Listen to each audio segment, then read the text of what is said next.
Sitting at the crossroads of Europe and Asia, Turkey covers an area 3 times the size of the United Kingdom. The 2 continents meet in the northwest of the country, at the site where Istanbul was built. The Black Sea's only outlet into the Mediterranean is controlled by the city. It's the Bosphorus.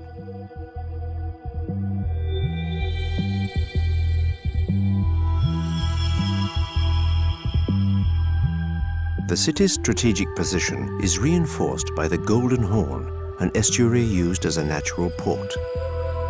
The city was the capital of the Eastern Roman Empire and named Constantinople by the emperor in 7 BC, having hitherto been known as Byzantium. When the Romans left, Byzantium became the center of an empire that survived until the mid-15th century, before ceding to the power of the Ottomans. Constantinople, though, never failed to fire the imagination, and in recent times, during the heyday of the Orient Express, the myth lived on. In the 1920s, the luxury train made the legend more accessible to Europeans. In 1923, with the accession to power of Mustafa Kemal, otherwise known as Ataturk, came the new republic, and Arabic characters were replaced by their Latin counterparts in written texts. The new capital was Ankara, and Constantinople took the name Istanbul after the name of the old city, Stambul. A Turkish version of the Quran was imposed along with Western dress. The new republic was built around a secular society in which the army played a pivotal role.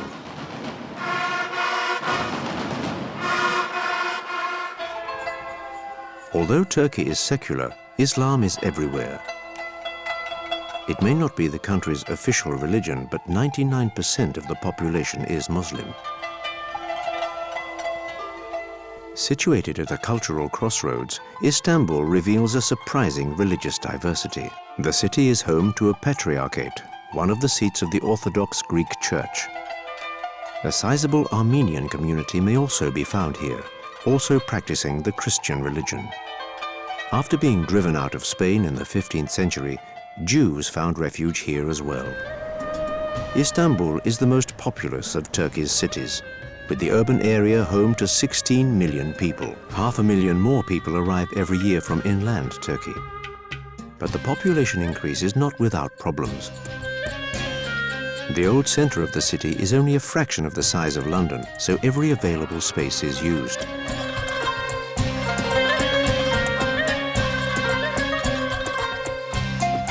To escape the overcrowding, the middle classes built wooden houses along the Bosphorus, known as yalis. High-rise apartment blocks have also sprung up, a solution that now seems the answer to the city's burgeoning growth. Recent projections suggest that by 2015, Istanbul could be Europe's largest city. The European shoreline can no longer contain Istanbul's expansion. Acting as valves, bridges facilitate the comings and goings. As a result, the Asian side is following the same pattern and growing as well. Along Baghdad Avenue, the world view is changing. The city bears testimony to a rich history, with Muslim architecture most prominent by its opulence and decoration. History still influences artistic creation and fuels intense cultural production.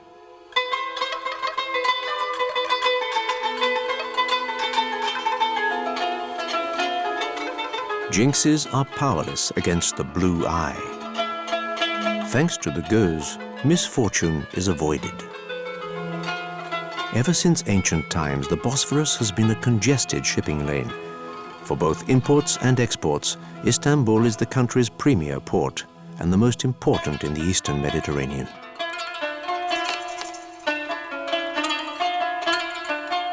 While the success of the fishing industry is uncertain, the tourist industry enjoys an ongoing boom. The country's heritage has been restored, and pictures of historic monuments are seen all over the world. Old traditions die hard, with fresh cherry juice still sold on the street. Cherry juice. The Istanbul conurbation is 120 kilometers wide from east to west. And like the city of Rome, it is built on 7 hills. a landscape that complicates movement between neighborhoods.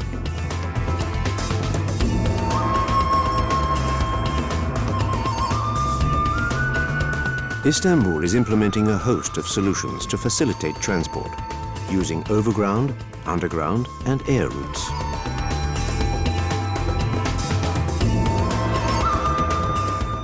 Since 2000, Istanbul has had an efficient subway system, but it needs to be extended. Traffic problems are acute, and public transport does little to alleviate them. Collective taxis known as Dolmabahce set off once they are full. Traffic is equally busy across the Bosphorus, where the vapurs or ferries provide a shuttle service. Telecommunications unite the residents of a city that has grown too quickly. Here and there, the future has already begun, but elsewhere, the past lingers.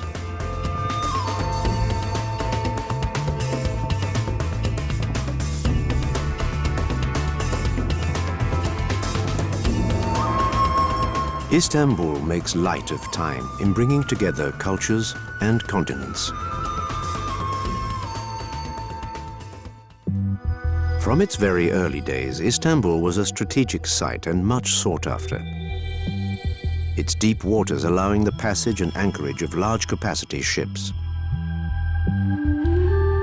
Early occupants realized that they were vulnerable and built battlements to protect themselves. They were not enough, though, to ward off the Romans, who destroyed the city in the 2nd century AD.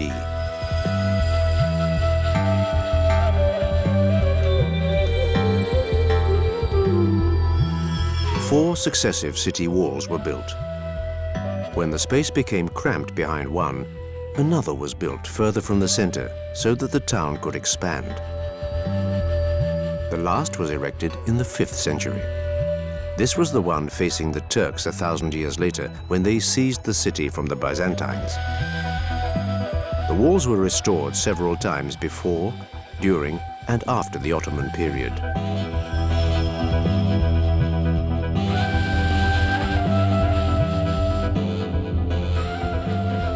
The battlements are part of daily life for Istanbul residents.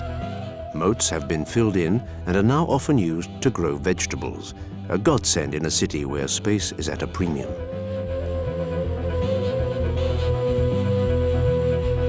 The fortifications resisted invaders better than they did urbanization. Some buildings used them as foundations. Others salvaged building materials for recycling. Large parts of the battlements disappeared at a time when there was a shortage of stone. In fact, the facades of Ottoman houses were made from wood, a material that does not always age well.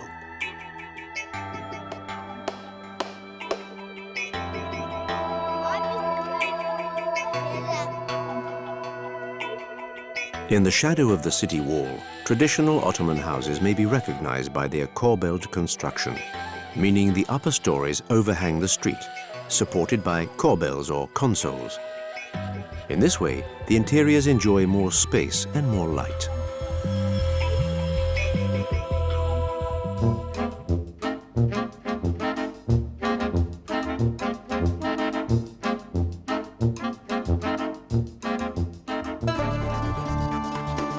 From Taksim Square radiate 4 large avenues. This is the heart of Beyoğlu, the nerve center of modern Istanbul.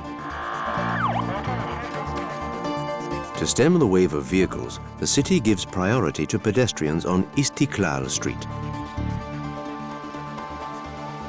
with the exception of the 1930s tramway that runs right along its length.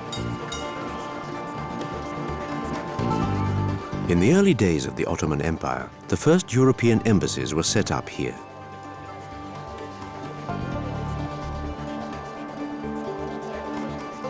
Today, passers-by jostle along a road lined with stores and boutiques.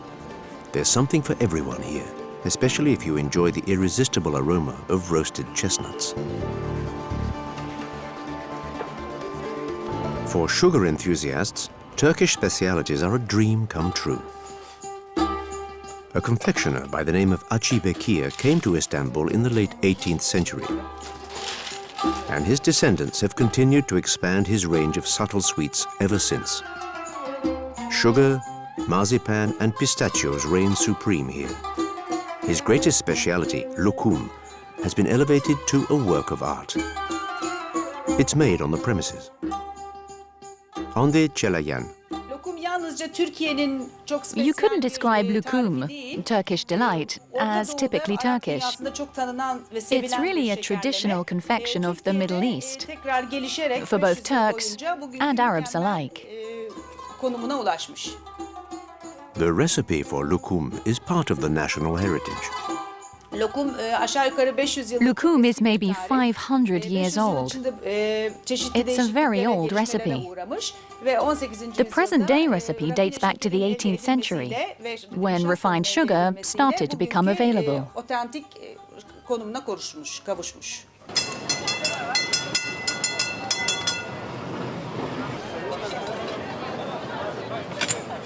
Γνώριζε καλά τον τρόπο να βρεθεί και πάλι στην κορυφή της Ελλάδας. Οι αγώνες σταθμοί για τη φετινή χρονιά έπρεπε να κερδιθούν και ήταν αυτοί που θα έκαναν τη διαφορά σε σχέση με τους διώκτες των ερυθρόλευκων. Although the city is modernizing, certain traditions are upheld as part of Turkey's national heritage. The hammam, for example. The Turkish bath is an ancient tradition and many establishments are several hundred years old. Hammams were conceived by Muslim culture, which insists on rigorous bodily cleanliness, and were indispensable in the days before households had bathrooms.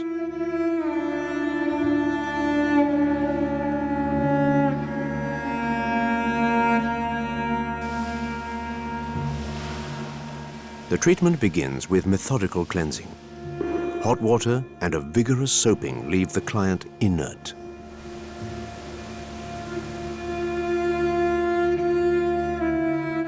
After a brief respite on the hot marble comes an energetic massage. It's a very physical experience as the masseur directs his strength into muscles, tendons and joints. Expert fingers find all the sensitive points.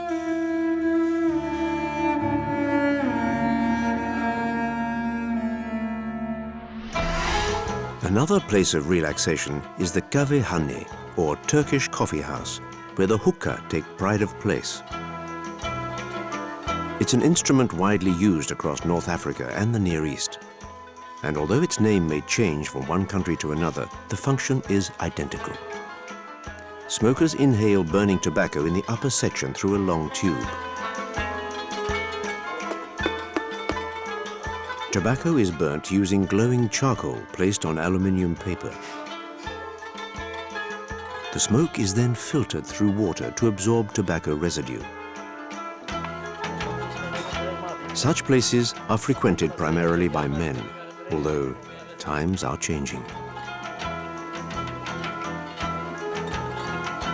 Smoking hookahs is a shared activity, one that strengthens social bonds. Smoking may be accompanied by a hot drink. Coffee, much appreciated during Ottoman times, now has a rival in tea, often flavored with apple.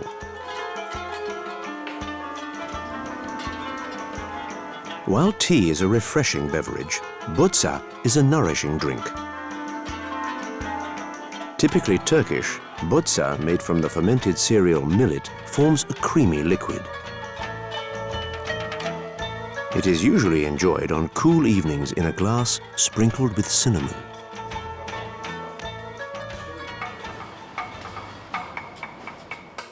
As for böreks, pastries filled with vegetables and cheese, the most spectacular part is the cutting up.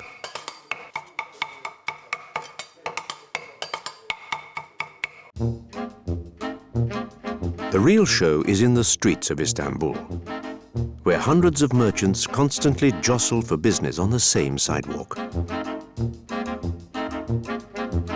Each has his own territory, and a neighbor's patch must not be encroached upon.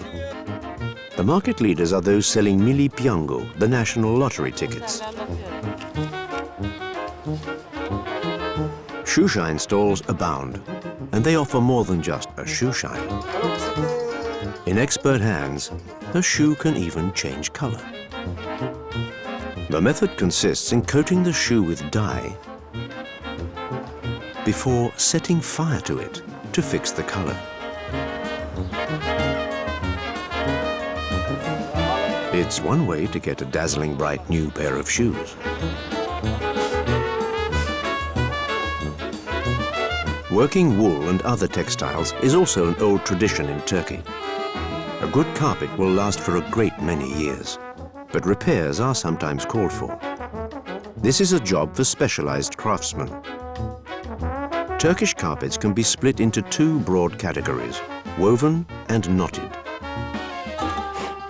Although carpets are not made in Istanbul, this demonstration reveals the technique.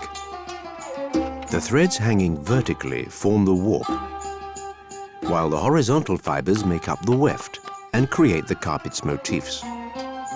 Threads are knotted in different ways before being shaved off to create the pile. A carpet made of fine silk may contain 1 million knots per square meter, 20 times more than in a woolen carpet. Muctat Ersavas. Here in Turkey, when we talk about a silk carpet, the whole thing is silk. The weft, warp and knots are all made from silk. Patterns may be geometrical or floral, depending on the origin of the carpet. We are really very proud of this work. But what characterizes carpets made in Turkey? The most important thing for us are the nomad rugs. In other countries, where carpets are made by hand, they also have cotton on cotton, linen on cotton, or even cotton mixed with silk. But in Turkey, we have a variety of origins and some amazing patterns that can't be found anywhere else.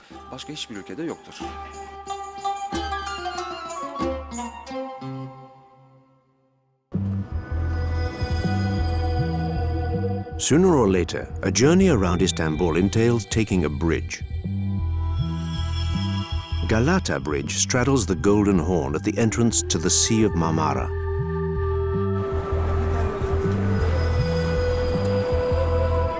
The strong current draws many fish beneath the edifice, to the delight of the fishermen.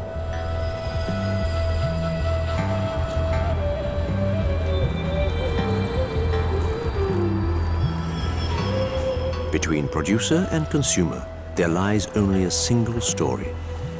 On the lower level of the bridge, restaurants serve up fresh fish. Deliveries continue throughout the day.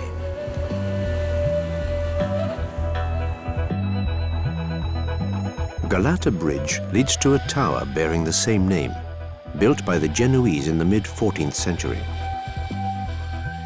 It dominates the area where the Republic of Genoa prospered independently. Beneath the foliage of the hill at Eyüp, a cafe dominates the Golden Horn, where traditional Turkish coffee is prepared.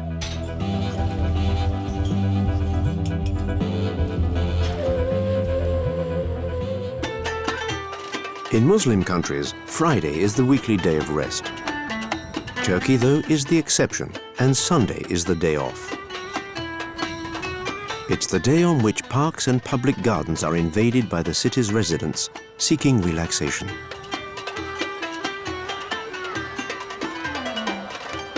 Far from the pollution, the bustle and the din of the city, families gather around barbecues.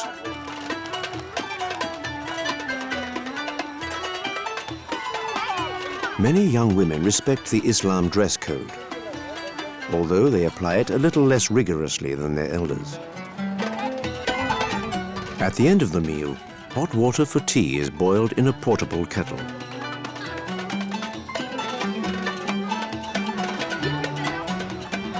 Turkish youngsters share the passions of children the world over. But the life of any boy belonging to a religious family is marked by an important event.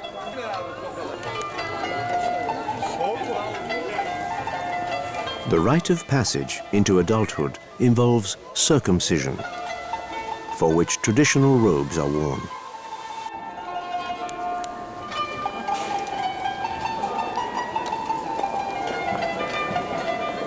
Before the ceremony, the whole family makes their way to the Eyüp Mosque, where they meditate before the tomb of a companion of the Prophet.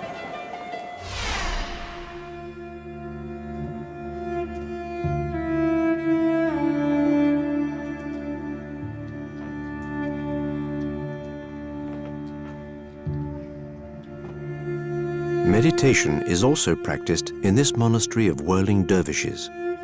These monks belong to a Muslim brotherhood founded in the 13th century. Their camel hair caps symbolize a tombstone. They perform a dance with mysterious origins.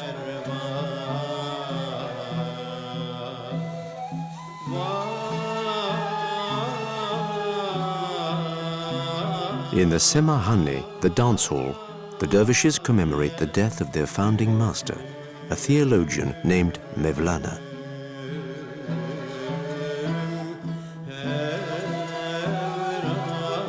They dress in white, the color of mourning for Muslims. Tracing a circular trajectory, the dervishes spin around tirelessly. As they twirl on their left foot, they have a very specific objective in mind.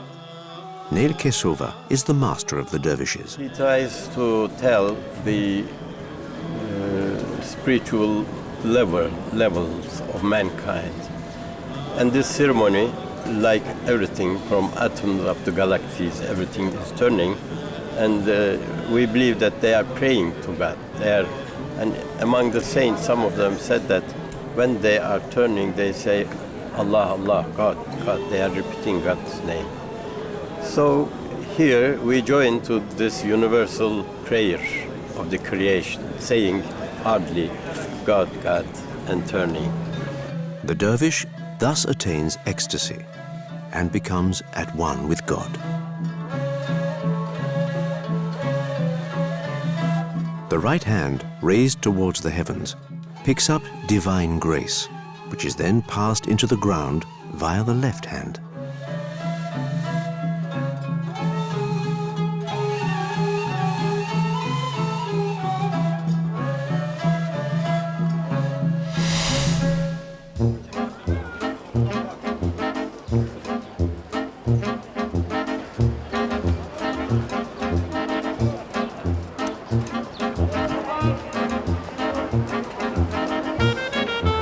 The Turks positively worship the pigeon, deemed to be a beneficial creature, and offer it food and protection. The bird attracts a great deal of attention because it has been of valuable use in the past. During the Crusades, it was a messenger, reporting on the movements of Christian troops. Some pigeons enjoy freedom, others don't. This pigeon fancier's market takes place on a football field. Breeds are selected according to their ability to locate a pigeon loft. The pigeon's sense of direction is not fully understood. Yaya Galapkulu. Yes, Turks like pigeons a lot. We've been breeding pigeons in Turkey for hundreds of years. For us, they are divine animals. But to enthusiasts, they are more than mere messengers. They have other qualities. Yes, they are domestic animals, both useful and ornamental. It isn't easy to appreciate a pigeon's physical attributes when it's trapped in a cage. For the non-connoisseur, the best way is to watch it beating its wings.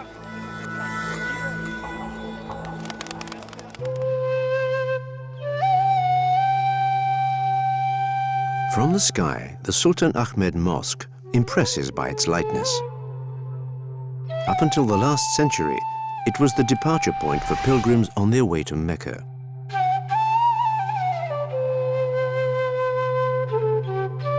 The domes cascade down to the courtyard at the entrance.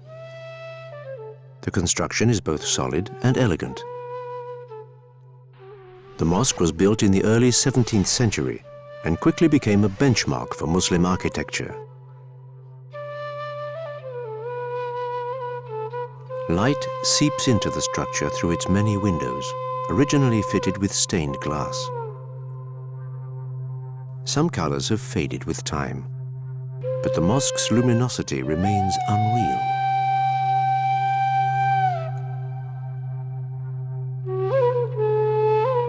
The very special light is accentuated by the choice of decorative materials and by the sense of harmony they create.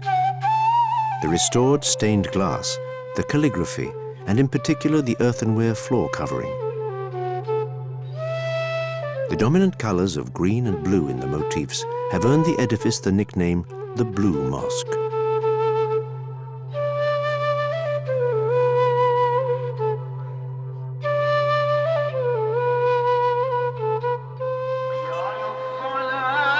Building the Blue Mosque was a wager, an audacious challenge aimed at rivaling the Christian Basilica of St. Sophia, erected 100 years previously. Its minarets were added by the Ottomans, who transformed the Byzantine masterpiece into a mosque the very day they came to power. The basilica is now a museum. The sumptuous Byzantine mosaics on a golden background remain intact. They associate Christian images with Muslim symbols in a strange arrangement from which emerge the names of Allah and Muhammad. On the minbar stood the preacher during Muslim prayers, and the niche known as mihrab still indicates the direction of Mecca. The layout wanted by Muslims for their worship was gradually introduced and respected the structure of the building. An alabaster urn was used for the ablutions of the faithful. The mosaics have now been stripped of the coating applied to them in the 18th century.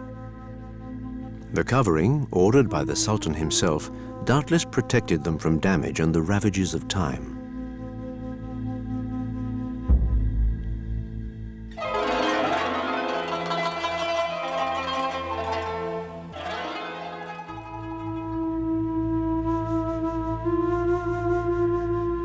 Beside the basilica, a vast underground chamber acted as a water tank during the Byzantine era. The vault is supported by an amazing forest of columns removed from ancient temples.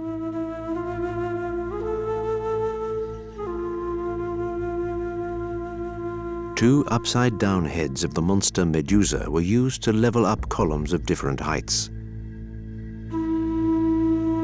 In mythology, the eyes of Medusa turned enemies to stone. For 400 years, just alongside these places of worship, resided the sultans in the palace of Topkapi. The building was erected a few years after the fall of Byzantium. Each sultan made a personal contribution, be it a library, a courtroom, or a garden pavilion.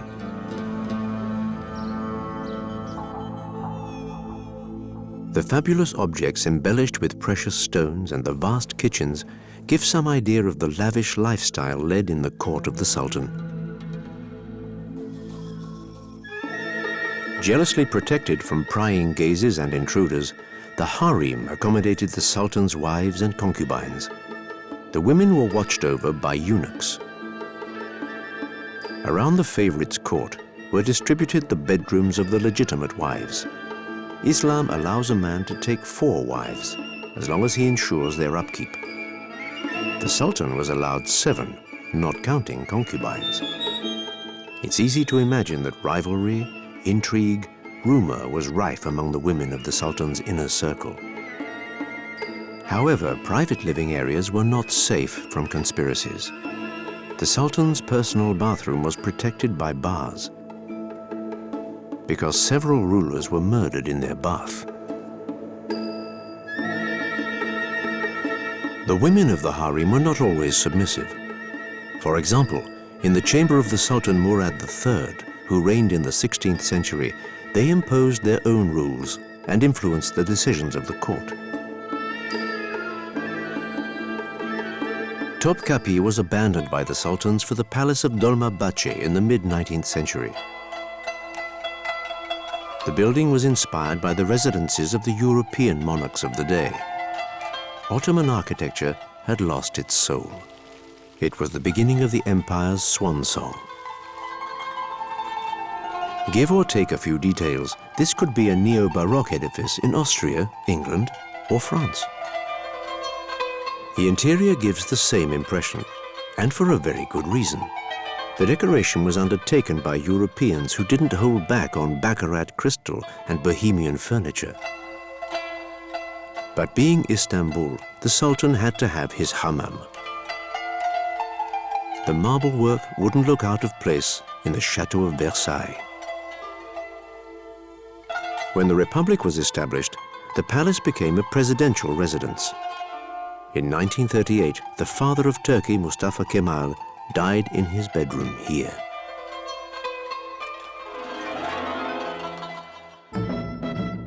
Istanbul is about power and religion, but also trade. The Grand Bazaar covers an area 3 times larger than Dolmabahce and is the pride of merchants. Murat Bilye. Grand Bazaar, or the covered market, is said to be the oldest and the largest covered market in the world. It first established by the help of the Ottoman Sultans in order to create a safe place for the dealers, for the merchants, so that they could carry on their business. Working here entails buying, selling, and bargaining. The gold and silver and plethora of riches makes the head spin.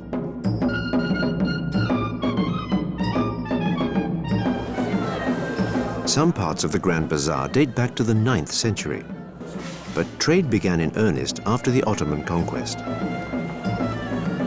Fires and earthquakes failed to discourage the merchants, who worked within well-defined areas of activity. In times past, numerous spices and aromatic plants were imported, often from the Far East. Such was the case with tea, but the Turks now have their own plantations.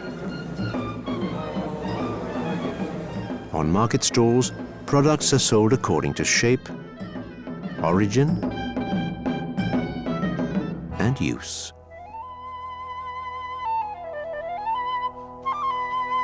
Sitting on the cusp of West and East, the city of Istanbul has allowed synthesis. The rarest essences and most subtle perfumes swirl through the aisles of the Grand Bazaar. The aroma of coffee has been floating through the air since the 16th century. It was the drink of choice during the Ottoman era.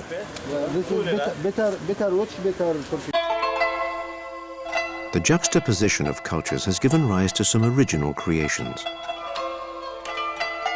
Instead of setting religions against each other, the artist unites them in a single creative work. Symbols become mixed. The religions are manifold, but there is only one faith.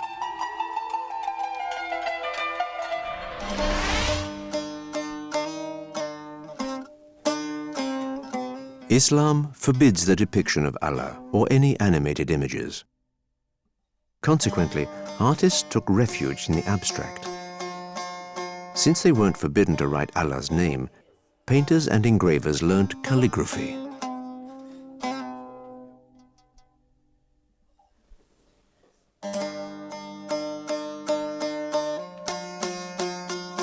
Senay Bostanchi uses the illumination technique to decorate her work. Here, I'm just applying some gold. Afterwards, I'll use this instrument to make the gold shine. Then, with a fine brush and what's known as soot ink, contours will be made before applying the base paint. That's how we add the finishing touches to this work. Floral motifs abound in the decorative arts. One flower owes its name to a Turkish word and its resemblance to a turban, the tulip.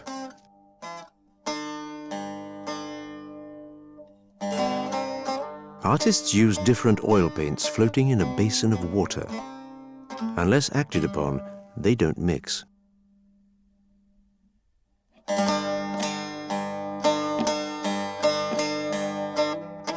Once the composition is finished, it is quickly reproduced on a piece of paper.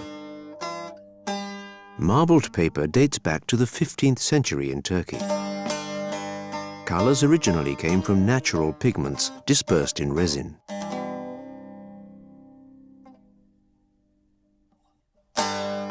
In the 18th century, tulips proliferated throughout gardens and every form of Ottoman art. At the time, they were unheard of in Europe.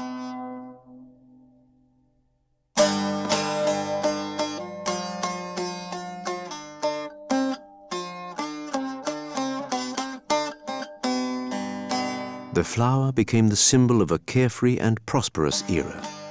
In Turkey's history books, it is referred to as the Age of Tulips.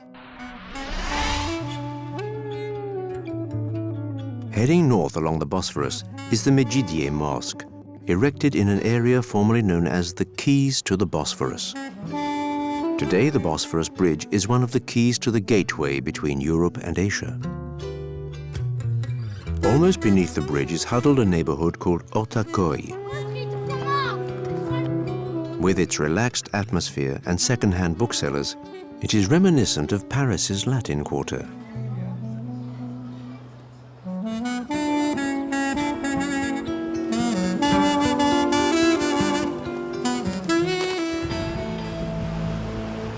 The other suspension bridge, Conqueror's Bridge, straddles the Bosphorus at its narrowest point.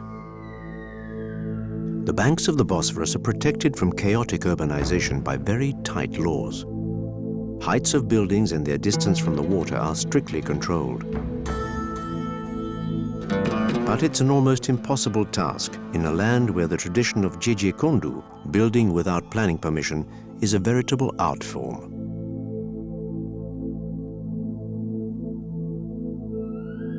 The game of hide and seek inspires dolphins and cormorants.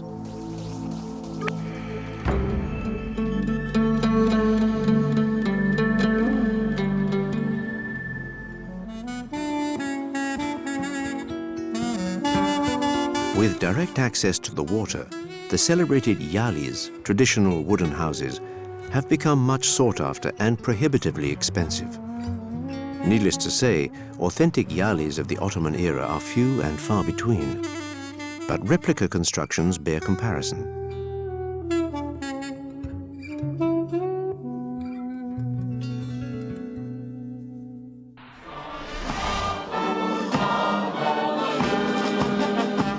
May the 19th is the festival of youth and sport. It commemorates May the 19th, 1919, the day General Mustafa Kemal declared the people's determination to claim independence. It is an important festival at which the army and youth movements give demonstrations of collective exercise.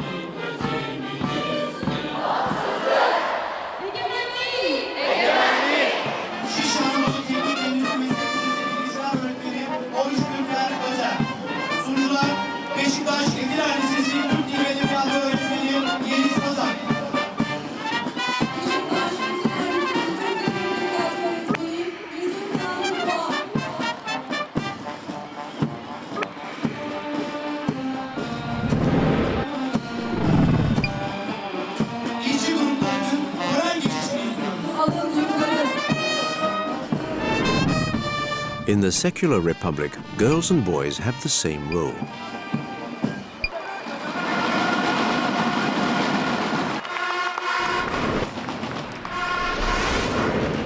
It's also an opportunity to remind people how important the army is in running the country.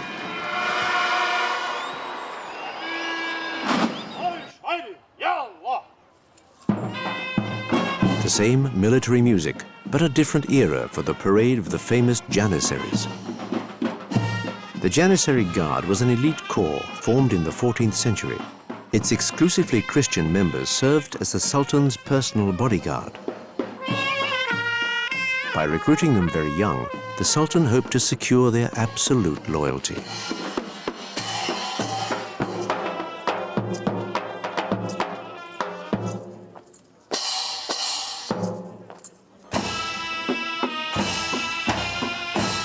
The Janissaries were formidable warriors, but their esprit de corps eventually worked against them. In the 19th century, they revolted, and the Sultan had all the rebels massacred. The elite corps was disbanded.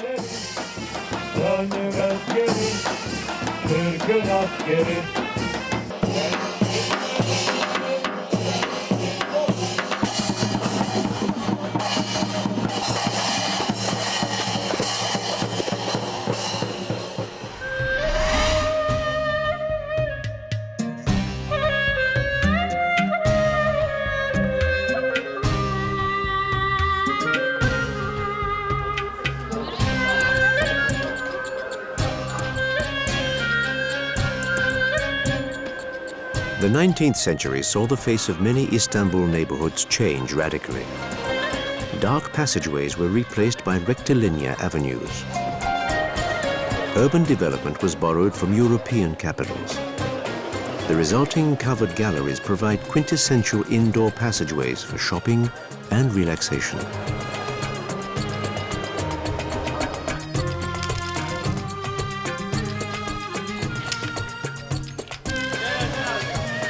Today, the bustle of the streets is fueled primarily by the restaurant business. There's something for every taste with a wide variety of ingredients on offer. Mussels are eaten plain or stuffed. Gözleme is a large traditional pancake filled with meat, cheese or spinach. It should be cooked over a wood fire. The ice cream man is a remarkable juggler and joker to boot.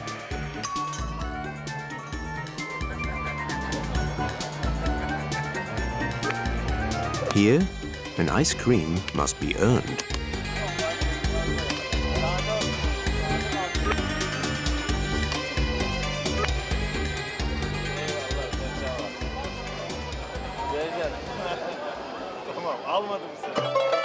In the Kumkapi district, fish is the main item on the menu.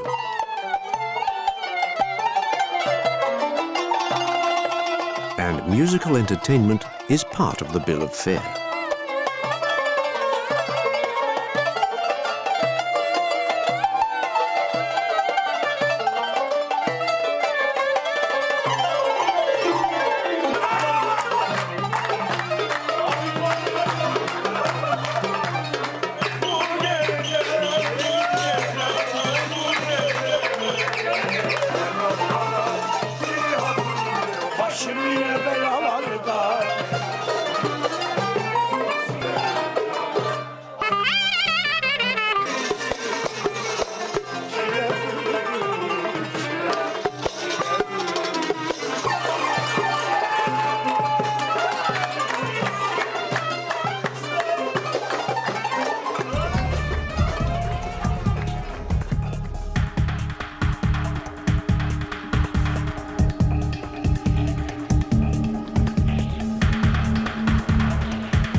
"30 years ago, no taxi would go to Levent in the north of the city, for the simple reason that the area consisted of a few fallow hills. Then in the mid-1980s, tower blocks began to spring up. Since then, the value of the land has rocketed, and Levent has become Istanbul's main business district. This ultra-modern shopping mall duplicates the lines of a canyon. But the sport practiced here is known as shopping, not canyoning.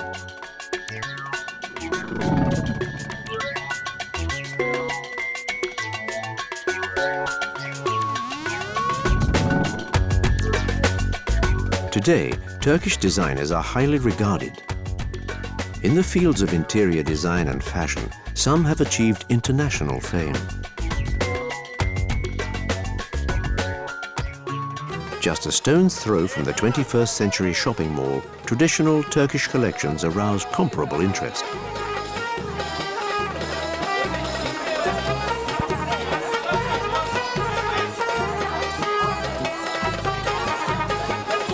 The method employed by salesmen to show off goods and secure their takings is a local speciality.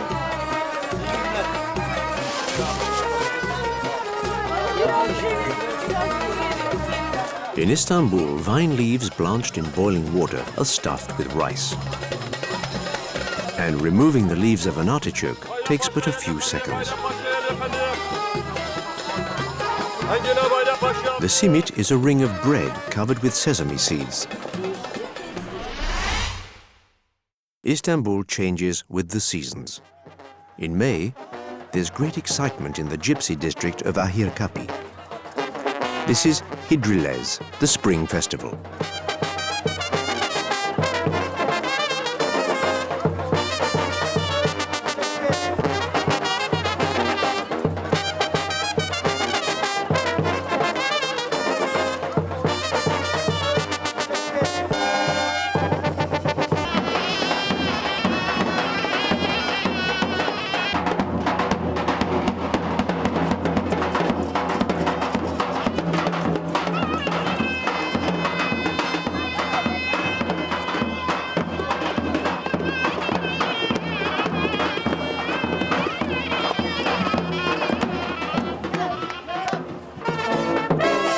The festival is a time to make one or several wishes, scribbled on a piece of paper. Wishes pronounced during Hidriles will be granted during the night. Success, health, love, anything is possible. Last-minute alterations can always be added, but once night has fallen, the die is cast.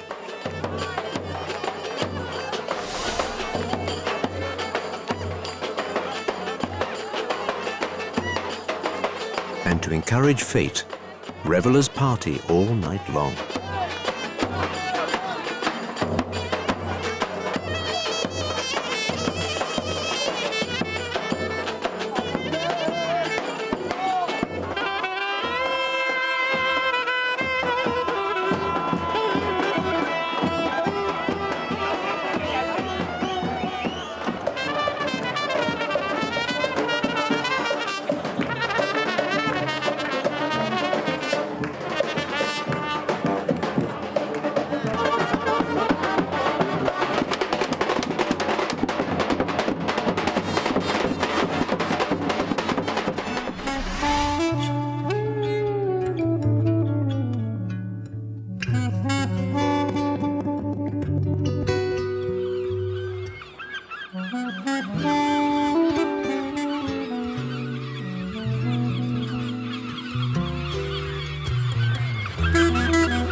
Half an hour away by boat across the Sea of Marmara lie Prince's Islands, an archipelago of 9 islands. They owe their name to the Byzantine princes who vacationed there in holiday homes or under house arrest. Büyükada is the largest of the islands. The ferry disgorges its passengers into another world. Cars are prohibited here, and the only way to get around is by bike or horse-drawn carriage. Carriages of every kind travel up and down streets decorated in the 19th century style.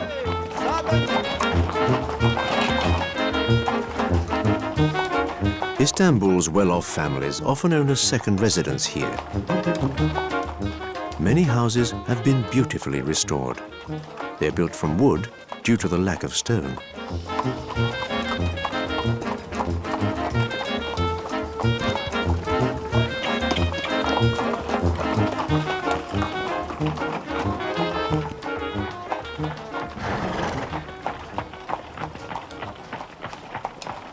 Amid the pine trees, it takes a great effort of imagination to remind oneself that the big city is barely 20 kilometers away.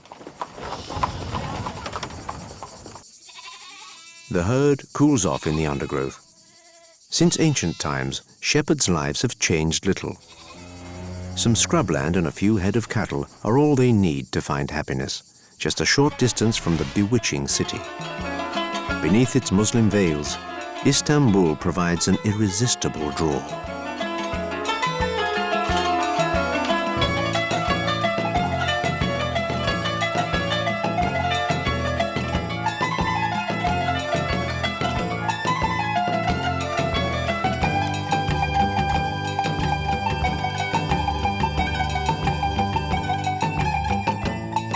Istanbul reaches out beyond the strait. It embraces 2 worlds, despite the maelstrom and upheavals of history. The city hangs by a thread, stretched between different communities. It is, though, a strong thread, one that binds together 2 close continents and 2 distant cultures. The city has used several names to tell its story. Hard to define. Byzantium, forever.